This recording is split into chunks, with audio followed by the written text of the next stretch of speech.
Assalamualaikum warahmatullahi wabarakatuh. Kembali lagi dengan saya Ciona Azaria di SS Studio Podcast. Ngobrol di sana, oke? Ngobrol di sini, let's go. Nah, friends, ini udah tahun 2025 dan ini podcast pertama lagi. Dan kita pengen terus tetap bisa mengedukasi friends semua, apalagi tentang kesehatan. Nah, hari ini kita mau ngobrolin tentang kewanitaan berkaitan dengan yang namanya jamur yang sering menyerang kewanitaan kita lah ya. Nah, ngobrolin itu kita bakal ngebahas langsung dengan ahlinya, yaitu Dr. Lisni Elisa, SPDVA. Nah, dokter sudah hadir di sini, mari kita sapa. Assalamualaikum dokter. Waalaikumsalam Cio. Dok, terima kasih sudah meluangkan waktunya untuk friends semua. Di sini kita bakal sharing-sharing ya dok, tentang apa ya namanya ini, Candidiasis vulvovaginal. Salah satu infeksi jamur yang sering menyerang kewanitaan. Nah, dok, banyak sebenarnya orang-orang yang menanyakan terkait tentang infeksi jamur ini kan sering menyerang wanita. Jadi sebenarnya apa sih dok Candidiasis vulvovaginal ini? Bisa dijelaskan ke friends dok? Iya, baik. Selamat siang, friends sana sini podcast. Jumpa lagi dengan saya.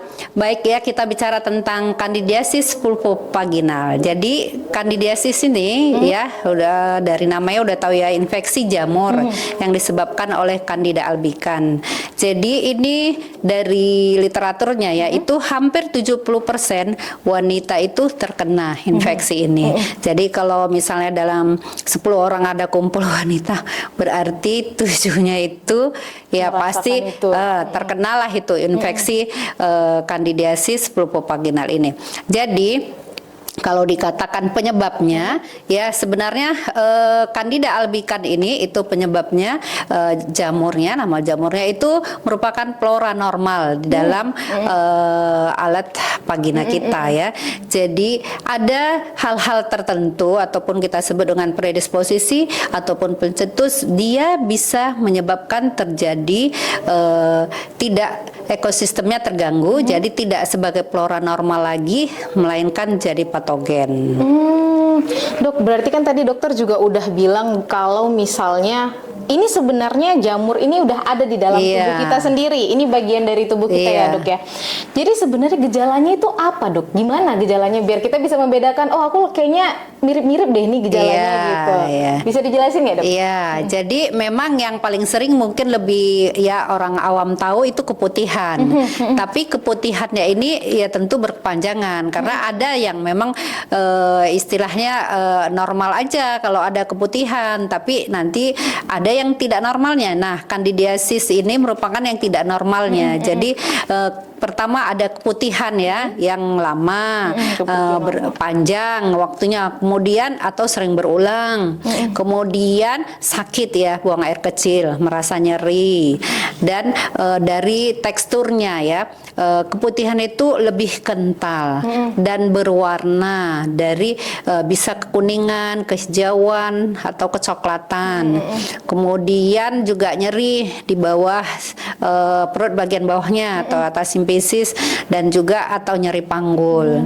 Nah, bisa yang lebih, apalagi bisa juga ya selain gatal pastilah ya gatal, bisa juga dibarengi dengan demam ataupun perdarahan.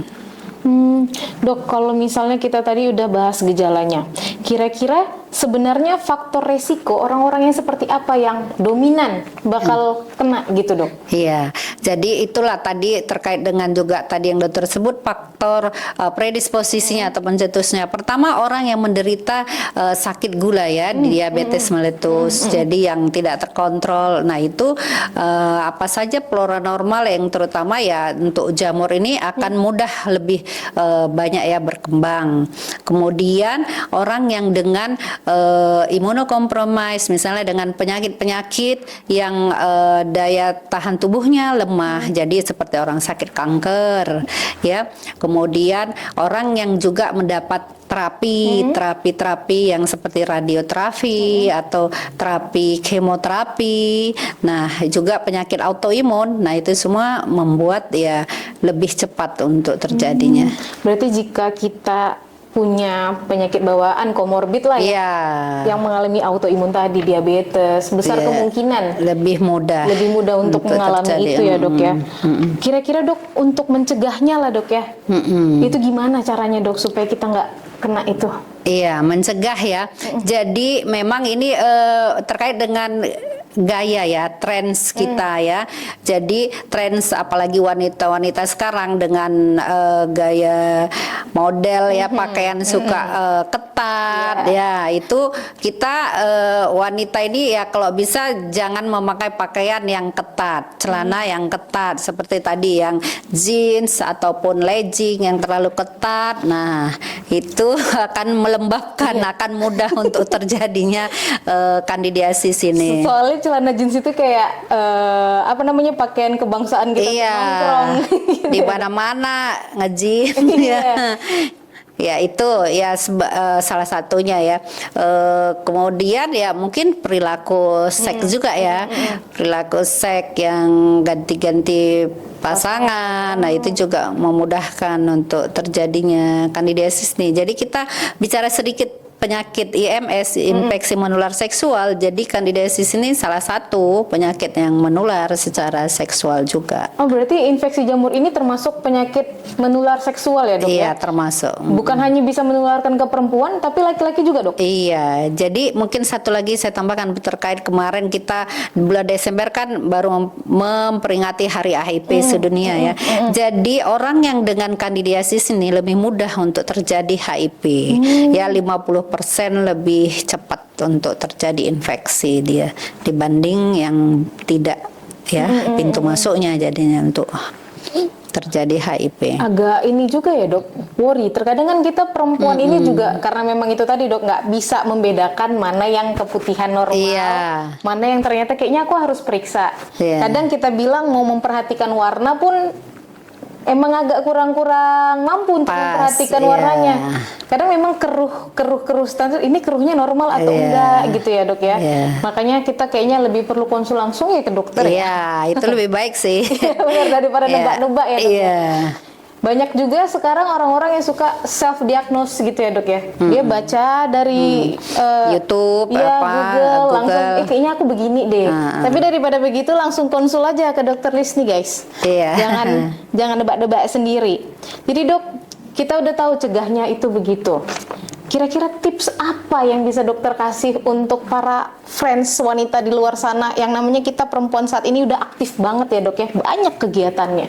Apa tipsnya dok? Iya, mungkin kita bedakan dulu supaya friends kita sana sini podcast tahu ya mana tadi yang keputihan normal, yang biasa dan kandidiasis. Jadi yang pertama tadi kalau keputihan yang normal tentu cairan keputihannya itu tidak berwarna, ya tidak berwarna seperti yang tadi yang patogen yang kandidiasis berwarna kuning, kehijauan atau kecoklatan. Dia lebih jernih dan warnanya lebih putih ya, atau putih seperti susu. Kemudian teksturnya, kekentalannya. Kalau ini lebih encer, yang normal kalau pada yang patogen dia lebih kental ya, lebih menggumpal.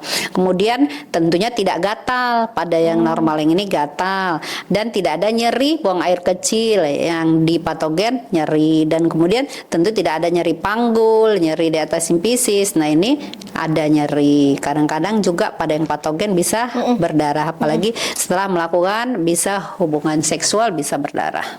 Dok, satu pertanyaan terakhir sebelum mungkin kita mengakhiri podcast kita ini.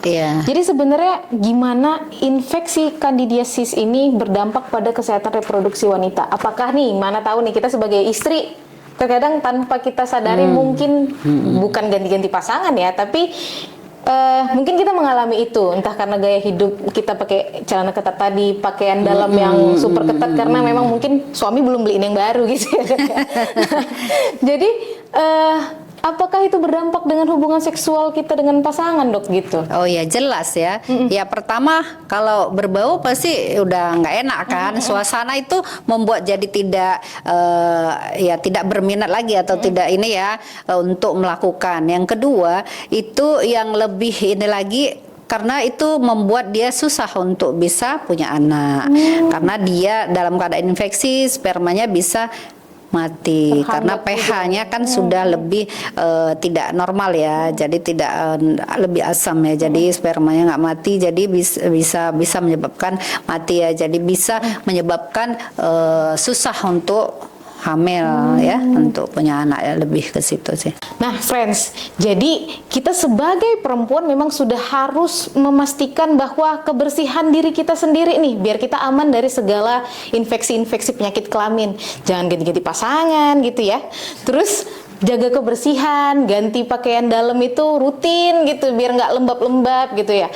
Nah, jadi mungkin tips-tips dari Dokter Lisni bisa ditambahkan, Dok, kalau misalnya ada yang mau disampaikan lagi sebelum kita akhirin podcast kita ini, silahkan dokter. Iya, baik, mungkin tips ini yang bermanfaat ya bagi kita. Pertama tadi kita tahu bahwa memang pakaian yang ketat itu ya berdampak untuk lebih mudah terjadinya infeksi kandidiasis ini. Jadi di sini kita masukkan sedikit bahwa memang dalam agama Islam pun sudah dianjurkan bahwa ada hadisnya kita wanita dilarang untuk memakai pakaian yang ketat. Jadi ada manfaatnya. Jadi kita kaji di sini dengan memakai pakaian yang longgar, gamis itu sirkulasi udaranya di daerah sekitar kewanitaan kita itu agar akan terjaga ekosistemnya, jadi dia baik. Jadi sehingga keseimbangan antara flora normal baik bakteri dan jamurnya dia akan baik, sehingga akan tidak mempermudah terjadinya infeksi. Jadi kita lihat memang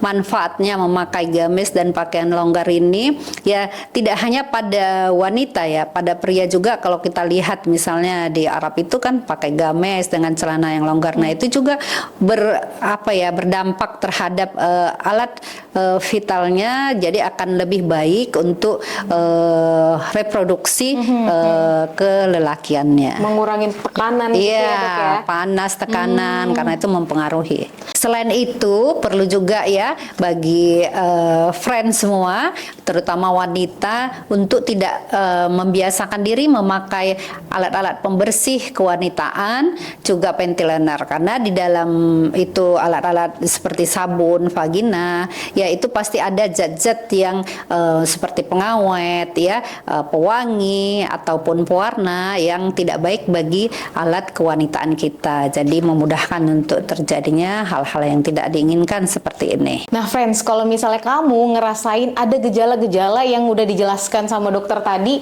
yang ada gatal-gatal lah, atau misalnya kayak warna keputihan kamu rasa ini udah kecoklatan atau kuning atau sesuai gejala-gejalanya tadi kamu rasakan, kamu bisa juga langsung konsultasi ke Dokter Lisni Elisa SPDVA, dokter kita ini di Jalan Arif Rahman Hakim nomor 296 Medan.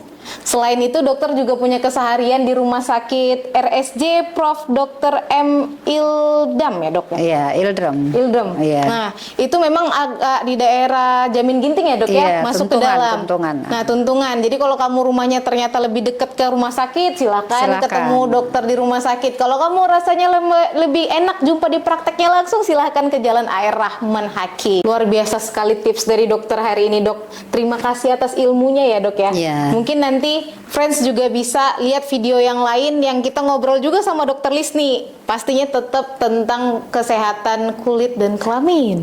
Ya, ini benar-benar sangat bermanfaat buat friends semua. Kenapa? Siapa lagi yang peduli sama kita kalau nggak diri kita sendiri, friends, ya kan? Nah, jadi friends, jangan lupa juga untuk tetap pantau dan ikutin segala informasi yang kita share dari Instagram. Instagram kita silakan di follow di SS Studio 1924. Kemudian jangan lupa juga subscribe YouTube kita di @SS Studio Podcast. Nah, jangan lupa like dan komen, subscribe juga kalau memang kamu ngerasa ini infonya sangat penting dan memang mungkin banyak yang orang-orang perlu tahu untuk menjaga kesehatan dirinya sendiri, khususnya kewanitaan. Jangan lupa di-share ke keluarga, ke grup keluarga, grup teman, grup alumni ya kan, Dok ya, di-share semuanya, Dok. Nah, jadi kita akhirin podcast kita hari ini. Terima kasih dokter atas waktunya dan ilmunya. Friends juga jangan lupa untuk nonton lagi channel kita dan ikuti terus video-video kita. Terima kasih. Assalamualaikum warahmatullahi wabarakatuh.